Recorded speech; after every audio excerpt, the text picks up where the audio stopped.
ሰላም እንዴት አደራችሁ እንዴት ዋላችሁ እንዴት አመሻችሁ ውድ የስፖርት አፍቃሪያን በተለያየ የዓለም ክፍል በተለያየ የሰዓት አቆጣጠር ውስጥ ሆናችሁ ያደምጣችሁን ላላችሁ ለሁላችሁም ሰላም እና ጤናን እንደ ሁል ጊዜውም እመኝላችኋለሁ። ዛሬም እንደ ቀድሞሉ በርካታ ስፖርታዊ መረጃዎች እጄ ላይ ይገኛሉ። ከናንተ የሚጠበቀው ቪዲዮን ላይክ አድርጎ መጀመር ብቻ ነው።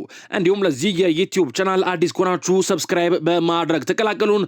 ቀጥታ ወደ ስፖርታዊ መረጃዎች ስንሻገር በአጫጭር የስፖርት መረጃዎች እንጀምራለን። ሃሪኬን ባላንዶር አያሸንፍም ብሏል ፈረንሳዊ ቀድሞ ተጫዋች ኢማኑኤል ፔቲት። ሃሪኬን ባላንዶርን የማሸነፍ እድሉ እንዳበቃ ተናግሯል። ሃሪኬን ብዙ ጎል አስቆጥሯል፣ ነገር ግን ቡንደስሊጋ ዋንጫ ብቻውን ለባላንዶር ለመታጨት በቂ አይደለም ሲል ተደምጧል። አክሎም በቻምፒዮንስ ሊጉና ከእንግሊዝ ጋር በትልቅ ጨዋታ አልታየም ነበር ሲል ጨምሮ ተናግሯል። በባላንዶር ፉክክር ውስጥ ከሃሪኬን በላይ የሚቀመጡ በርካታ ተጫዋቾች አሉ ሲል ኢማኑኤል ፔቲት ጨምሮ ተናግሯል። የዘንድሮን የባላንዶር ሽልማትም ለኪሊያን ሙባፔ ሰጣለው ሲል ፈረንሳዩ ተጫዋች ኢማኑኤል ፔቲት ተናግሯል። ቤተሰቦች በዚህ ላይ የእናንተን ሐሳብ ብጽፉልኝ ደስ ይለኛል። በፕሪሚየር ሊግ አዲስ ህግ ሊወጣ ነው። በቀጣይ የእንግሊዝ ፕሪሚየር ሊግ የውድድር ዘመን አዲስ የግብ ጠባቂ ህግ እንደሚኖር ተገልጿል። አዲሱ ህግ ግብ ጠባቂዎች እንደተጎዱ በማስመሰል ጨዋታ እንዳያቋርጡ ለማድረግ በማለም መዘጋጀቱ ተነግሯል። ለወትሮ ግብ ጠባቂዎች እንደተጎዱ አስመስለው ጨዋታ በማቋረጥ የቡድን አጋሮቻቸው ከአሰልጣኝ ምክር እንዲቀበሉ እድል እየሰጡ ነበር። አለፍ ሲልም የቡድን አጋሮቻቸው እረፍት እንዲያገኙና ውሃ እንዲጠጡ እንዲሁም ተጋጣሚን ለማዘናጋት ይጠቀሙበት ነበር። በአዲሱ ህግ ግን ግብ ጠባቂዎች ይህንን ካደረጉ ሌላ አንድ ተጫዋች ለአንድ ደቂቃ ከሜዳ ለመውጣት ይገደዳል ተብሏል። አሰልጣኙ በ10 ሰከንድ ውስጥም የሚወጣውን ተጫዋች መርጦ ለአራተኛ ዳኛው የማሳወቅ ግዴታ ይጣልበታል ተብሏል። አሰልጣኙ በ10 ሰከንድ ውስጥ ካልመረጠ የቡድኑ አምበል ለአንድ ደቂቃ ከሜዳ እንዲወጣ ይደረጋል ሲል ይህንን መረጃ ስካይ ስፖርት ዘግቦታል። ጆን ስቶንስ ከማንቸስተር ሲቲ ጋር የተለያየው እንግሊዛዊ የመሃል ተከላካይ ወደ ኢንተር ሚላን ለማምራት እየተነጋገረ እንደሆነ ተሰምቷል ተብሏል። ይህን መረጃ ፋብሪዞ ሮማኖ ዘግቦታል። ጆን ስቶንስ አሁን ላይ ኢንተር ሚላንን ለመቀላቀል መቃረቡንም የጣሊያን መገናኛ ብዙሃንም ዘግበዋል። ተጫዋቹ የ2 ዓመት ኮንትራት ለመፈረም ሲስማማ በዓመት 4 ሚሊዮን ዩሮ ያገኛል ተብሏል። ቼልሲ እና አርሰናል እንግሊዛዊውን ተከላካይ ስቶንስን በነጻ ዝውውር ለማስፈረም ፍላጎት ማሳየታቸው ሲዘገብ ነበር ሲል ይህንን መረጃ ፋብሪዞ ሮማኖ ዘግቦታል። ቤተሰቦች ቪዲዮን ላይክ ለማድረግ አሁንም አልዘገያችሁም፣ ላይክ አድርጉት። እንዲሁም ለዚህ የዩቲዩብ ቻናል አዲስ ኮናችሁ ሰብስክራይብ በማድረግ ተቀላቀሉን። እኔም ስፖርታዊ መረጃዎች ልቀጥል። ሊድስ ትራፎርድን ለማስፈረም ተቃረበ። ሊድስ ዩናይትድ የማንቸስተር ሲቲውን ግብ ጠባቂ ጄምስ ትራፎርድ ለማስፈረም ከጫፍ መድረሱን ይህን መረጃ ዘ አትሌቲክስ ዘግቦታል። ሊድስ እንግሊዛዊውን ግብ ጠባቂ በ40 ሚሊዮን ፓውንድ እና ተጨማሪ ክፍያ ለማስፈረም ተቃርቧል። ግብ ጠባቂው የሊድስ ዩናይትድ የክረምቱ 3ኛ ፈራሚ እንደሚሆንም ተዘግቧል። ሊድስ ዩናይትድ ቁጥር 1 ግብ ጠባቂው ካርል ዳርሎ ክለቡን መልቀቁን ተከትሎ ግብ ጠባቂ እያፈላለገ ይገኛል ሲል መረጃውን ዘ አትሌቲክስ ዘግቦታል። ፓውሎ ማልዲኒ ከኃላፊነት ሊለቅ ነው። ቤተሰቦች ይህን መረጃ ጋዜጣ ዴሎ ስፖርት ዘግቦታል። የጣሊያን እግር ኳስ ፌዴሬሽን ስፖርቲንግ ዳይሬክተር ፓውሎ ማልዲኒ 1 ወር ሳይሞላው ከኃላፊነቱ እንደሚለቅ ተዘግቧል። ፓውሎ ማልዲኒ አሰልጣኝ አንድሪያ ፒርሎን እንዳይሾም መከልከሉን ተከትሎ ስራውን ለመልቀቅ መወሰኑ ተነግሯል። ፌዴሬሽኑ በጫና ምክንያት የአሰልጣኝ አንድሪያ ፒርሎን ሹመት እንዳገደ ይታወቃል። በቀጣይም ፓውሎ ማልዲኒን ጆርጂዮ ቼሊኒ የተኳል ተብሎ እንደሚጠበቅ የተነገረ ይገኛል። የጣሊያን ብሔራዊ ቡድን ቀጣዩ አሰልጣኝ ደግሞ ሮቤርቶ ማንቺኒ ሊሆኑ የሚችሉበት ዕድል በጣም ሰፊ ነው ሲል መረጃ ጋዜጣ ዴሎ ስፖርት ዘግቦታል። የሳውዲ ሊግ ለይዘት ፈጣሪዎች አዲስ ህግ አውጥቷል እየተባለ ነው። ቤተሰቦች ይህንን መረጃ ማርካ ስፖርት ዘግቦታል። የሳውዲ አረቢያ ሊግ ለሚቀጥለው የውድድር ዘመን አዲስ ህግ ማውጣቱን አስታውቋል። አወዳዳሪው አካል ለሊጉ ሽፋን ለመስጠት ፍቃድ ለተሰጣቸው የይዘት ፈጣሪዎች ህጉን እንዳወጣ ገልጿል። ሊጉ በስታዲየም ውስጥ ሆኖ ጨዋታዎችን መቅረጽና ይዘት መፍጠር በጥብቅ መከልከሉን አስታውቋል። የብሮድካስት ህግን ማክበር ግዴታ መሆኑንም ሊጉ አሳውቋል። በአዲሱ ህግ ወደ መጫወቻ ሜዳና መልበሻ ቤት ውስጥ መግባት እንደማይቻል መከልከሉ ተገልጿል። በተጨማሪም ከስርጭት ባለመብቱ ጋርም ቢሆን የጨዋታ ጎሎችን አውርዶ መጫን መከልከሉ ታውቋል ሲል ይህን መረጃ ማርካ ስፖርት ዘግቦታል። በሌላ መረጃ ቼልሲ ዊልቤክን ማስፈረም ይፈልጋል ተብሏል። የምዕራብ ለንደኑ ክለብ ቼልሲ የብራይተኑን የፊት መስመር አጥቂ ዳኒ ዊልቤክን ማስፈረም እንደሚፈልግ ተገልጿል። የ35 ዓመቱ አጥቂ ዳኒ ዊልቤክ በብራይተን ቤት የ1 ዓመት ኮንትራት ይቀረዋል ተብሏል። ብራይተኖች ቼልሲ ተጫዋቹን ለማስፈረም ፍላጎት እንዳለው እንደሚያውቁ ተገልጿል። ዊልቤክ ባለፈው ዓመት ለብራይተን 13 የፕሪሚየር ሊግ ጎሎችን በማስቆጠር ጥሩ ጊዜ ማሳለፉ አይዘነጋም። ባለፉት ዓመታት ወጣት ተጫዋቾች ላይ ትኩረት ያደረጉት ሰማያዎቹ አሁን ላይ ለፕሪሚየር ሊግ ዝግጁ የሆኑ ተጫዋቾችን እየተመለከቱ ይገኛል ሲል ኤነን ዘገባ ዘ አትሌቲክስ ዘግቦታል። የምዕራብ ለንደኑ ክለብ ቼልሲ ዳኒ ዊልቤክ ላይ ፍላጎት ማሳየቱን ተከትሎ የቀድሞ የማንቸስተር ዩናይትድ ተጫዋችና ሌጀንድ ሪዮ ፈርዲናንድ የቀድሞውን የማንቸስተር ዩናይትድ ተጫዋች ዳኒ ዊልቤክን ይህንን የቼልሲ እናስፈርምክ ጥያቄን አትቀበል ሲል ምክር ለግሶታል ተብሏል። ሪዮ ፈርዲናንድ በትዊተር ገጹ ላይ ይህንን ጥያቄ በመተው ቤትክ ወደ ሆነው ማንቸስተር ዩናይትድ ተመለስ ሲል ለተጫዋቹ መልእክቱን አስቀምጦለታል ነው የተባለው። በተጨማሪም እንግሊዛዊ የቀድሞ የማንቸስተር ዩናይትድ ድንቅ ተከላካይ በቀጣዩ ዓመት በቻምፒዮንስ ሊግ ውድድር ላይ መጫወት የምትችለው በማንቸስተር ዩናይትድ እንጂ በቼልሲ አይደለም። እናም የቼልሲን ጥያቄ ውድቅ አድርግና ወደ ቀድሞ ቤትህ ወደ ማንቸስተር ዩናይትድ ተመለስ ሲል ሪዮ ፈርዲናንድ ለዳኒ ዊልቤክ መልእክት ልኮልታል ሲል ይህንን መረጃ ፉትቦል ኢንሳይደር ዘግቦታል። ሰማያዎቹ በርካታ የፊት መስመር ተሰላፊዎችን ቢይዙም የተወሰኑት ለመሸጥ ፈቃደኛ መሆናቸው ተገልጿል። ቼልሲያው ላይ ለሊያም ዴላፕና ኢማኑኤል ኤሚጌ የዝውውር ጥያቄ ከቀረበላቸው ተጫዋቾቹን ለመሸጥ ዝግጁ መሆናቸው ተነግሯል። በሌላ በኩል ማርክ ጉይ በውሰት ወይንም በቋሚ ዝውውር ክለቡን ይለቃል ተብሎ እንደሚጠበቅ ተገልጿል። ሌላኛው ከውሰት የተመለሰው ኒኮላስ ጃክሰን በአስቶን ቪላ እየተፈለገ እንደሚገኝ ታውቋል ሲል ይህንን መረጃ ደግሞ ሚራር ስፖርት ዘግቦታል። ቼልሲዎች ሄንደርሰንን ለማስፈረም እየሰሩ ነው ተብሏል። የምዕራብ ለንደኑ ክለብ ቼልሲ ጆርዳን ሄንደርሰንን ከብሬንትፎርድ ለማስፈረም እየሰራ መሆኑን ታማኝ መረጃ ምንጮችም ዘግበዋል። በርካታ የፕሪሚየር ሊግ ክለቦች ሄንደርሰንን ለማስፈረም ቢፈልጉም ፉክክሩን ቼልሲ እየመራ ይገኛል የተባለው ሄንደርሰን በብሬንትፎርድ የ1 ዓመት ኮንትራት ቢኖረውም ክለቡ በነፃ ለመልቀቅ ፈቃደኛ መሆኑ ተገልጿል። የ36 ዓመቱ አማካይ ጆርዳን ሄንደርሰን ባለፈው ዓመት ብሬንትፎርድን በነፃ መቀላቀሉ አይዘነጋም። ጆርዳን ሄንደርሰን በተጠናቀቀው የዓለም ዋንጫ ውድድር የእንግሊዝ ብሔራዊ ቡድን አካል እንደነበር ይታወሳል ሲል መረጃውን ስካይ ስፖርት ዘግቦታል። የታሪኬ አካል ትሆናላችሁ። ማርክ ኩኩሬላ ሪያል ማድሪድን የተቀላቀለው ስፔናዊ ተከላካይ ማርክ ኩኩሬላ ለቼልሲ ደጋፊዎች የሰንበት መልእክት አጋርቷል።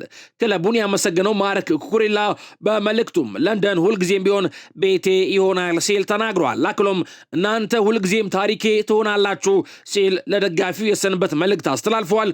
ማርክ ኩኩሬላ ከቼልሲ ጋር ባሳለፈው 4 ዓመትም የክለቦች የዓለም ዋንጫና የኮንፈረንስ ሊግ ዋንጫ ማሳካት ችሏል።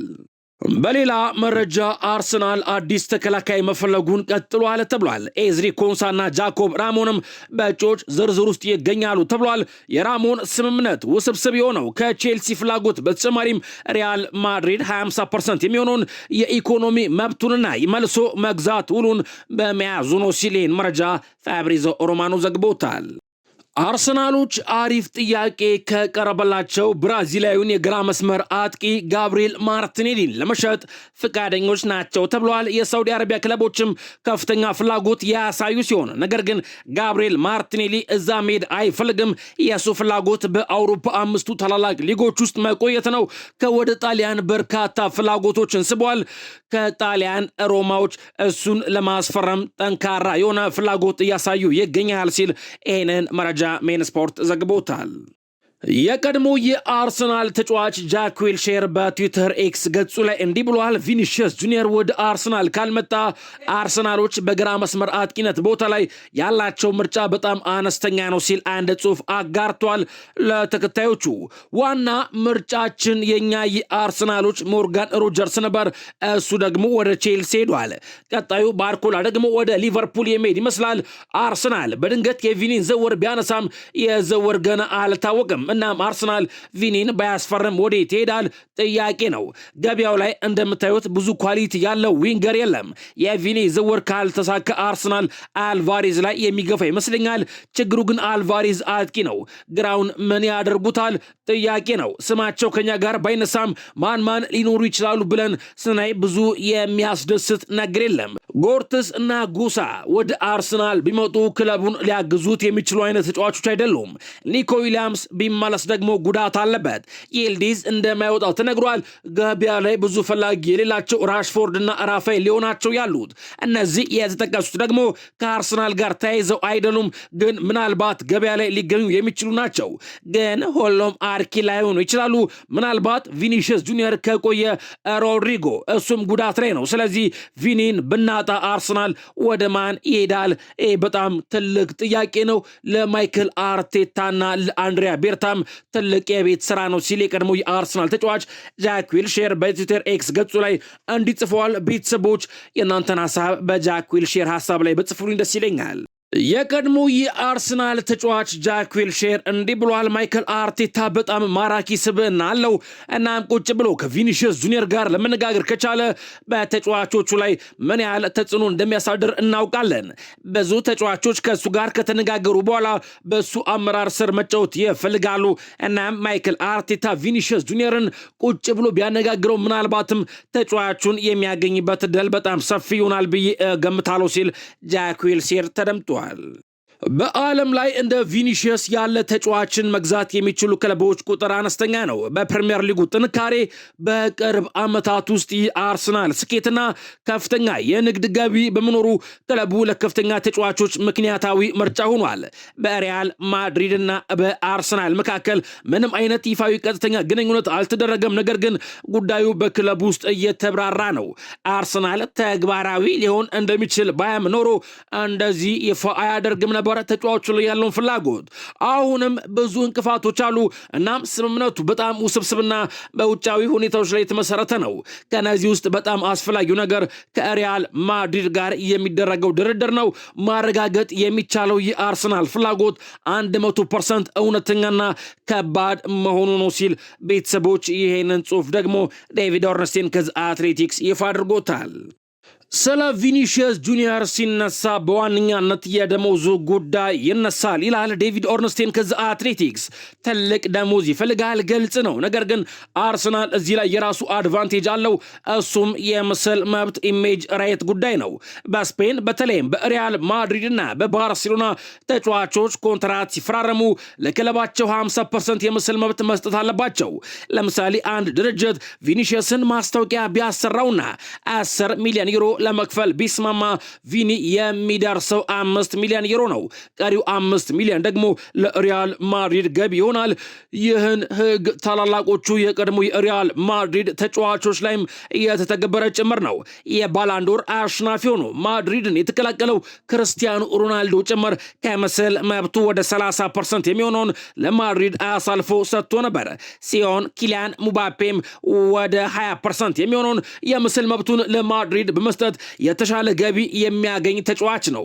ለባ አድርጉ ማድሪድ እንደነ ዚዳን፣ ፊጎ፣ ቤካም፣ ትልቁ ሮናልዶና ሌሎች በርካታ ኮከቦች ነበሩት። ነገር ግን የምስል መብቱ ላይ ትንሽ መለሳለስ ያሳየው ለክርስቲያኖ ሮናልዶ እና ለኪሊያን ሙባፔ ብቻ ነው። ለቪኒ ይህንን መብት ሰጡት ማለት ምናልባትም ሌላም ጊዜ ተጫዋቾች በዚህ ጉዳይ ጫና እንዲፈጥሩባቸው ሊያደርግ ይችላል የሚል እምነት አለ። በሪያል ማድሪድ በኩል አርሰናል ያለው አድቫንቴጅ እዚህ ጋር ነው። ምክንያቱም በእንግሊዝ ተጫዋቾች የራሳቸውን የምስል መብት የመቆጣጠር ስልጣን አላቸው። የእንግሊዝ ክለቦችን በዚህ ጉዳይ ላይ እንደ ስፔን ክለቦች ጠንካራ ፖሊሲ አይጠቀሙም። አርሰናል የግድ 500,000 ሳምንታዊ ደሞዝ ማቅረብ ላይኖርበት ይችላል። ለቪኒ የምስል መብቱን በመስጠት ተጫዋቹ በግሉ ትልቅ ገቢ እንዲያገኝ በማድረግ አሁን ሚዲያ ላይ ከሚወራው የደሞዝ መጠን ያነሰ መክፈል ይችላል። ያው እንደዛም ሆኖ የክለቡ ትልቅ ተከፋይ መሆኑ አይቀር የሆኑ ማለት ነው። ይህንን ስል ዝውውሩ ያነሰ ዋጋ ይኖረዋል እያልኩ አይደለም። አርሰናል ቪኒ ለማስፈረም ትልቅ የፋይናንስ አቅም ይጠይቋል ሲል ይህንን ጽሑፍ ዴቪድ ኦርንስቴን ከዚ አትሌቲክስ ይፋ አድርጎታል።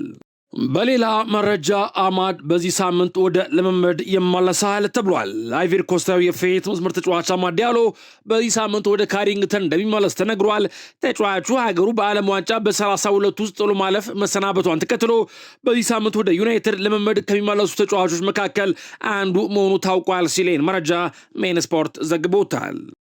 ጆሹዋ ዜርኪዚ በውሰት ውል ወደ ጣሊያን የመመለስ እድሉ አሁንም ሰፊ እንደሆነ ይታመናል። ተጫዋቹን ለማስፈረም ሁለቱ የጣሊያን ክለቦች ኤሲ ሚላን እንዲሁም ደግሞ ጁቬንቱስ ከፍተኛ ፍላጎት አሳይተዋል ሲል ይህንን መረጃ ጋዜጣ ዴሎ ስፖርት ዘግቦታል። ሪያል ማድሪዶች ኤድዋርዶ ካማቪንጋ ከክለባቸው እንዲለቅ ነግረውታል። ጆዜ ሞሪኒዮም የቀጣይ የውድድር ዓመት እቅዳቸው ውስጥ እንደሌለ ለተጫዋቹ በግሉ አሳውቀውታል ተብሏል። እናም ሪያል ማድሪዶች ተጫዋቹ እንዲለቅ ጫና ለማድረግ ተዘጋጅተዋል። ተጫዋቹን ለማስፈረም ማንቸስተር ዩናይትዶች ከፍተኛ ፍላጎት አላቸው ሲል መረጃ ማርካ ስፖርት ዘግቦታል። ማንቸስተር ዩናይትዶች አሁንም በኦሪሊያን ቹዋሚኒ ላይ ያላቸው ፍላጎት እንደቀጠለ ነው ተብሏል። የአማካዩ ባለቤት ክለብ ሪያል ማድሪድም በሮድሪ ዝውውር ላይ ለመግፋት ካለው ፍላጎትና ለሊያን ዲዮማንዴ ዝውውር የሚያወጣውን ከፍ ያለ ገንዘብ ለማመጣጠን ግዙፍ ሽያጭ ሊኖር እንደሚችል ይጠበቃል ተብሏል። ኢኒዮስ በዝውውር መስኮቱ መጀመሪያ ላይ ሪያል ማድሪድ ለቹዋሚኒ ይጠይቃል ብለው ያሰቡትን ወደ 70 ሚሊዮን ፓውንድ የሚጠጋ ገንዘብ ለመክፈል መዘጋጀታቸው አሳውቀው ነበር ተብሏል። በተጨማሪም ኤድዋርዶ ካማቪንጋ በክለቡ ሰዎች ራዳር ውስጥ የሚገኝ ሲሆን ከ50 እስከ 60 ሚሊዮን ዩሮ ባለው መጠን ተገምቷል ሲል ይህንን መረጃ ስካይ ስፖርት ዘግቦታል። በሌላ መረጃ ፒኤስጂ የባርኮላን መሸጫ ዋጋ አሳውቋል ተብሏል። ፒኤስጂ በሊቨርፑል እየተፈለገ ለሚገኘው ብራድሌ ባርኮላ መሸጫ ዋጋውን 170 ሚሊዮን ዩሮ መሆኑን አሳውቋል የተባለው የ23 ዓመቱ ተጫዋች ብራድሌ ባርኮላ በፒኤስጂ ያለው ኮንትራት በ2028 ሲጠናቀቅ ውሉን የማራዘም ፍላጎት ያለውም ተብሏል። ፒኤስጂም ይህንን ዋጋ እንዲያወጣ ያሳስበው ቼልሲ ለሞርጋን ሮጀርስ እንዲሁም ማንቸስተር ሲቲ አንደርሰን የከፈሉት ገንዘብ መሆኑ ተነግሯል። በተጨማሪም ወጣት መሆኑ ለፈረንሳይ ቋሚ መሆኑና በክለቡም ተከታታይ የቻምፒዮንስ ሊግ ስኬት ውስጥ ያበረከቱ አስተዋጽኦ ዋጋውን ከፍ አድርጎታል ተብሏል። ከሊቨርፑል በተጨማሪም ሌላ የፕሪሚየር ሊግ ክለብ ወደ ፉክክሩ ሊገባ እንደሚችል ተጠቁሟል።